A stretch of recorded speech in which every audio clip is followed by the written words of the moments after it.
Hi everyone, welcome back. In this video I want to draw your attention to the role price plays in developing perceived value for your value proposition. So let's get right into it. Essentially, you have a number of ways of using price to develop a value proposition and the perceived value you want your target audience to have. But the thing is, price doesn't work alone here. You have other marketing mix variables that can help you along the way. So let's say you wanted to position your product in your different market segments using price. You couldn't do that by itself. You would have to change perhaps some of the channels of distribution, depending on the product. You would also have to change your promotional effort, again, depending on the segments, the value proposition, and the markets that you wish to serve. The thing with this is, price is a very common way of positioning the product in the market, but again, you can't really position a product on the market without using product alongside other marketing mix elements. So with that in mind, keep the following thought in mind. Positioning, which we've seen in an earlier video series in this unit, is something that marketers do deliberately. It's a strategy. We call it a positioning strategy. But it is something that occurs in the mind of the consumer. So effectively, you can develop a positioning strategy, but it's the consumer who positions your value proposition in their mind along their consumer behavior factors that we've seen before, attitudes, culture, for example. Let's now turn our attention to taking that value proposition and delivering perceived value along a more practical approach.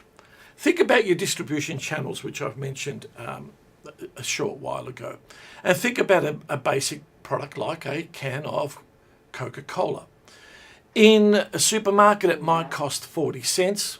In a grocery store, it might cost $1.20. In a bar, it might cost $3. But if you're lying on a sun-drenched beach during your holiday or leisure time and someone approaches you with the opportunity to buy a cold can of Coke to refresh yourself, you're paying for the context of not having to find a kiosk, simply to buy a can of Coca-Cola. And in that context, you will pay around $4, again, in a hypothetical situation.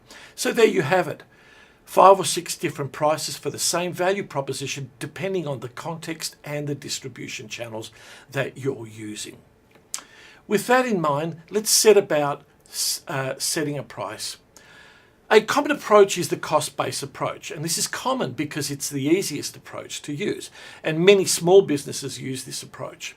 They look at the cost of manufacturing the unit, storing the unit, promoting the unit on a per unit basis. So they'll take a product, for example, a can of soft drink, and it might cost 40 cents to buy it, and then that might cost an extra 10 cents to promote it, and it might cost an extra 10 cents to store it, so you're up to what, 60 cents already, and then the owner or the retailer or the marketer might want to add a 40-cent margin, so the price of a can of Coke is $1.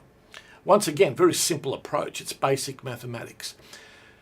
The problem with this approach, despite its simplicity, is it doesn't really test for whether that $1 retail price for that can of Coca-Cola is something that consumers are willing to pay.